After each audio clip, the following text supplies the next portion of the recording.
microphone up here. I thought Josie was going to step on it. She's fidgeting around a lot. So. I know we've already lost one this year to something, so didn't want to lose another one. They're surprisingly expensive. How's everybody this morning? Good. Great. What a beautiful day we got outside for Mother's Day. Just sun shining. The weather's nice. Not too hot, not too cool. I can get some air. Okay, there we go. So today we're going to talk about, we're going to be in 1 Thessalonians chapter 4, and I'm going to pull a trick out of Brian's pastor handbook. It's on page 1170. I got the Pew Bible up here this week. So, but it's 1 Thessalonians chapter 4, and I call this Sanctified from Scratch. And what I was has anybody ever built anything or made anything from scratch? Biscuits. Biscuits? That's a good one. Most people just use that. What's that stuff that makes biscuits really quick? Never heard of it. Never heard of it? Box, you get the little cans with the spoon on it. Those are really something. They're good. And I've always said those are good, but they're kind of different than biscuits. Like they're kind of a different thing at that point when they come out of the can. They're not very good with gravy. They're a lot better with butter. They're just kind of different than what you really think of as a good biscuit, right? Anybody else made anything else from scratch? Raw dress. What? Yeah, we're going to ignore Betty, even though it is Mother's Day. Clothing. Huh? Clothing, yeah. I was going to tell us a mess, yeah. The kids are good at making a mess. I clean a mess up from scratch. It's always a mess all the time. So, but I made something from scratch one time. Has anybody ever played cornhole? Yeah. I got this brilliant idea that I was going to, instead of go buy cornhole boards, they were like $150, $180, just depending on where you looked. I was going to make my own cornhole boards, and I would save a lot of money. So I went to Home Depot, and I'm sitting there thinking, I'm like, what am I going to need to do this? The hardest thing to figure out is how am I going to cut that hole in the middle of that piece of wood? And so I'm walking around Home Depot, and they actually had some plywood boards cut into fourths. So they had their 2x4 pieces of plywood there, and I grabbed a couple of 2x4 boards, and so I'm walking around and I'm thinking I'm a big UK fan, so I've got to get 2 cans of paint. I decided I wanted one board to be white and one board to be blue, and I'm trying to figure this whole thing out, and the only thing I can figure out is to get, and I'm not a tool person, one of those saws that you kind of, and I didn't own one, so that was about $60, I think, and the wood I bought was probably $20, $30 worth of wood. The paint was $20 or $30, so I've got a $120 investment, and I didn't even have the cornhole boards made yet, and Wendy's laughing at me. She's like, why didn't you just go buy a pair? And I was like, man, and which, if I'd really thought about it, they throw in bags with the boards, and I still had to go buy the bags, which were $30 also. But I was not very steady with this saw, and I had never made these things before, so the edges kind of stuck out off one side. I'm not sure that I got it nailed down right or screwed down. I didn't know which one would be better. I think I ended up using both. But on one of the boards, the hole looked pretty good. On one of the other board, it was looked more like a bad pizza. It's kind of it had a little part that stuck out. But it made the hole a little bigger, so I always made sure I was throwing it that way because it was easier to tone it. So I didn't do a very good job at making cornhole boards from scratch. But God, when we give our life, when we accept Christ as our Savior, Jesus remakes us from scratch. And it's called sanctification. I know it's one of Andy's favorite words, and It's a word that Andy I use definitions a lot. Andy always uses the definition for this word, and I love the definition. It's to set apart for a special purpose. So sanctification is to set apart for a special purpose. And before we get into the lesson, I'm going to pray what we're going to talk about this sanctification and kind of how Jesus works our lives once we're together in two. So, well, Heavenly Father, just thank you so much for bringing us here this week, Lord, and just that we just get to have an awesome day celebrating our mothers, Lord. But for the next 20 minutes or so, Lord, just let us focus on you and just speak through me, speak through this lesson, Lord, and open the hearts of those that are about to receive it. Bless our time together here today.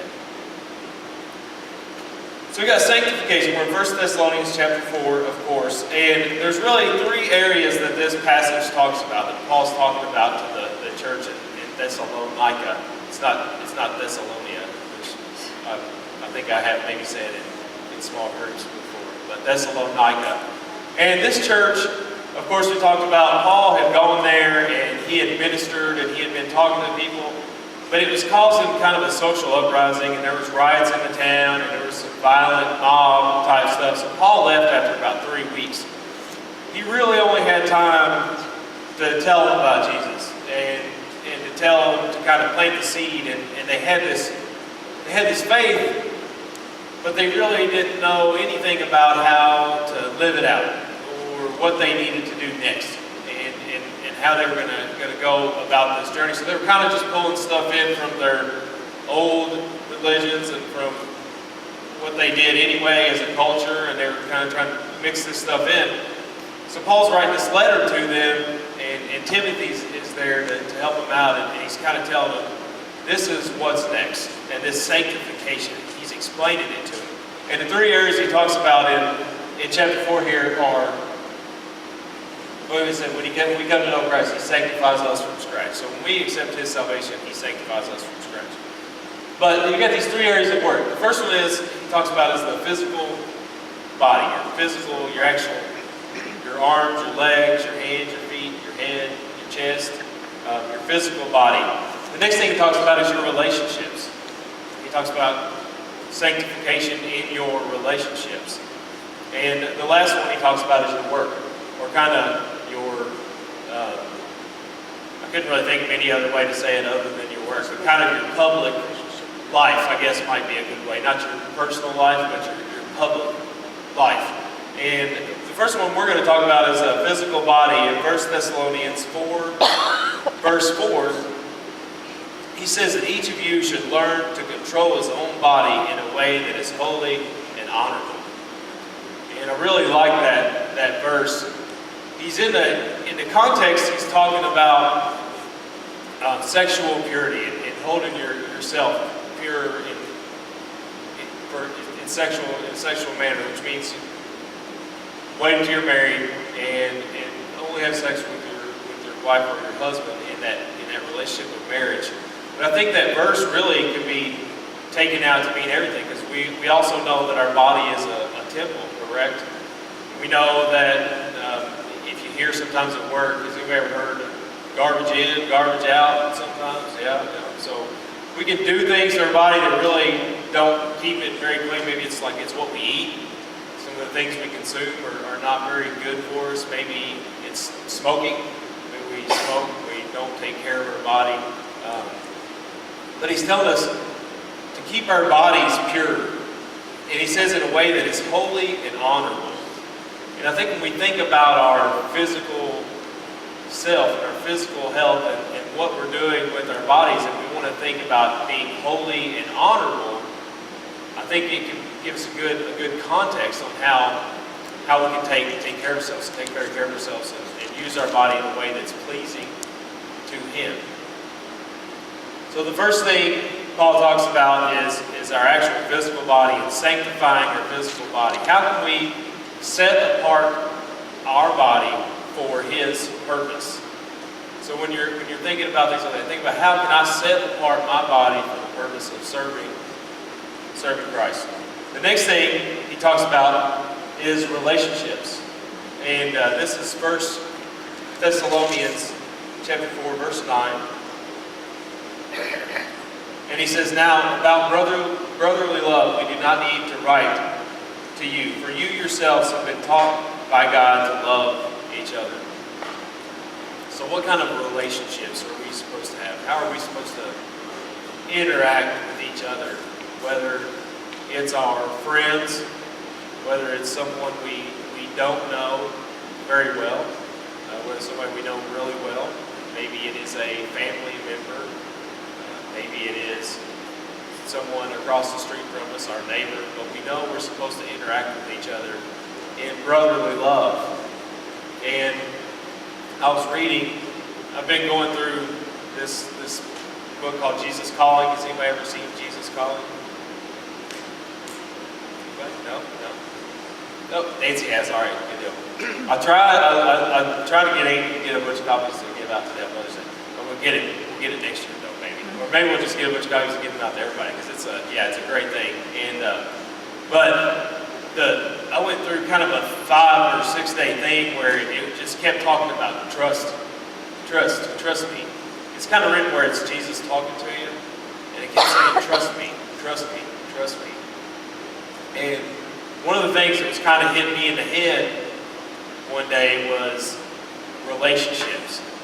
And people you just come in, people you work with, you work with them, but you maybe wouldn't choose them as your friends. Anybody have people like that? And maybe some people, they kind of get on your nerves and they're kind of obnoxious. You don't really want to even work with them. Well, this kept beating me over the head, this trust me. And then I was thinking about some of the relationships I have, and I was like, maybe some of this person's personality traits are not exactly, I don't enjoy them, and I don't know if I would enjoy hanging out with them, but I could be a better co-worker and a better person to be around them because for some reason, maybe Jesus put this person in my life for some reason. Maybe there's something that's going to happen. Maybe there's something that I can do for this person. Maybe I'm going to have an opportunity to witness to this person. And if I've always been, kind of short with them or kind of curt, or I've never really taken the time to talk to them about their family or about their,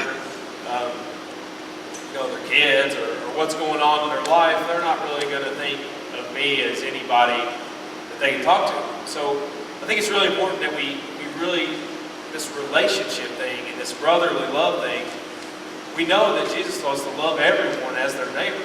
And he used that awesome parable of the Good Samaritan as who was the man suffering on the side of the road as neighbor? It wasn't the people that lived close to him or the people that were like him. It was the person that stopped and cared for him.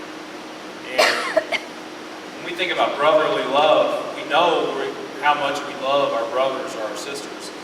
We know how much we love our children. It's kind of hard to love other people like that sometimes, but really we should. And God's not going to commend us for loving those in our families. He's going to commend us for loving those that maybe are hard to love, that we have a hard time with. So we've got to sanctify ourselves in our relationships. And remember, think about that. Sanctify is to set apart for a special purpose. So sanctify your attitude about the relationships and the people that are around you. Because God's going to set you apart for a special purpose. And the last one is work. And it's kind of work or your public life combined here. But in verse 11, Paul says, make it your ambition to lead a quiet life, to mind your own business, and to work with your hands, just as we told you. So he's saying lead a quiet life. And that is, I think that's very difficult in this day and age to lead a quiet life. Because we all have at least 2 or 3 outlets. How many people have a Facebook account? How many people have a Twitter?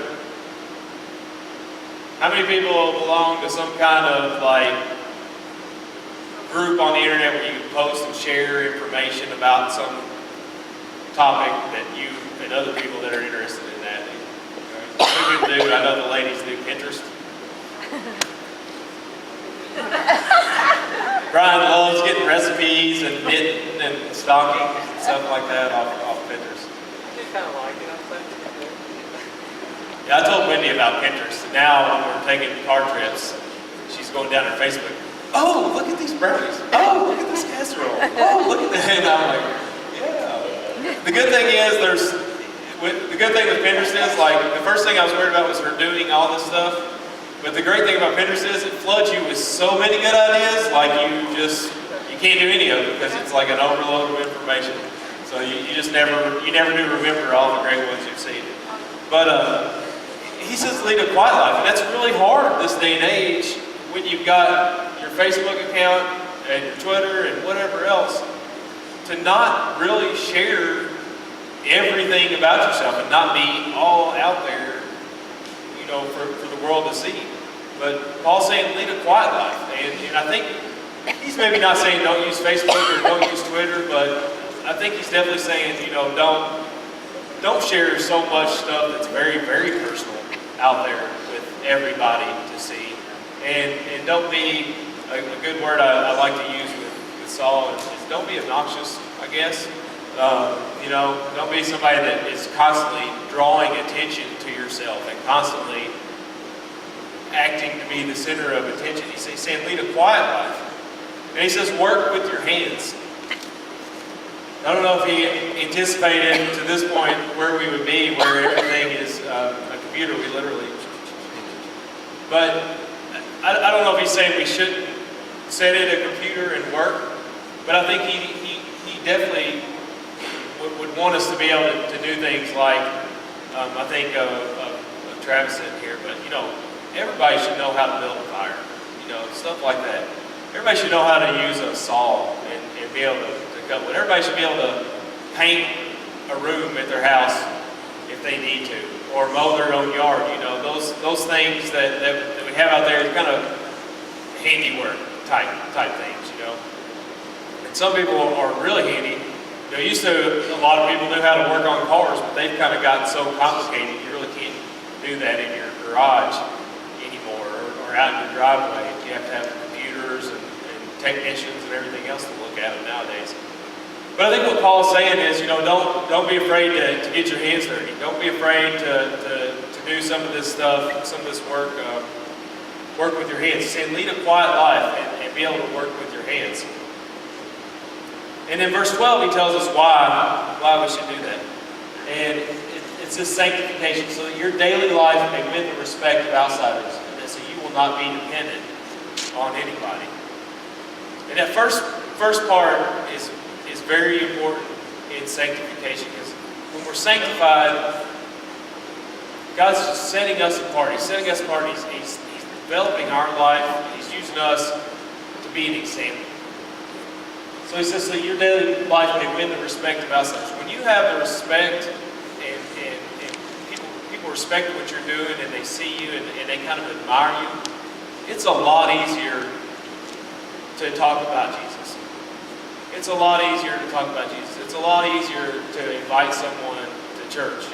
It's a lot easier for them to open up their heart and tell you about some of their problems when they're having problems. It's a lot easier for you to be a shoulder to cry on. And I think that's what this sanctification is really all about. It's setting you apart so that you can do His work here on earth. And you can do His work among the people that you're in touch with.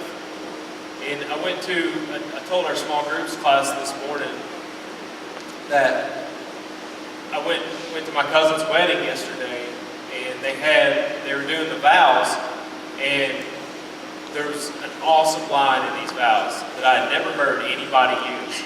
And he said, do you support, he said for both, he said, do you support him? Will you support him in the usefulness of God's kingdom? Is that it? Will you support him in the usefulness to God's kingdom? In the usefulness to the development of God's kingdom? I can't remember what it was. That's what it was. I said it right in class, but now I'm lost. And then he asked her to, will you support her in the usefulness of God's kingdom? And I thought that was just awesome. Because they were asking him, are you going to support what they want to do for Jesus? Are you going to support what he wants to do for Jesus?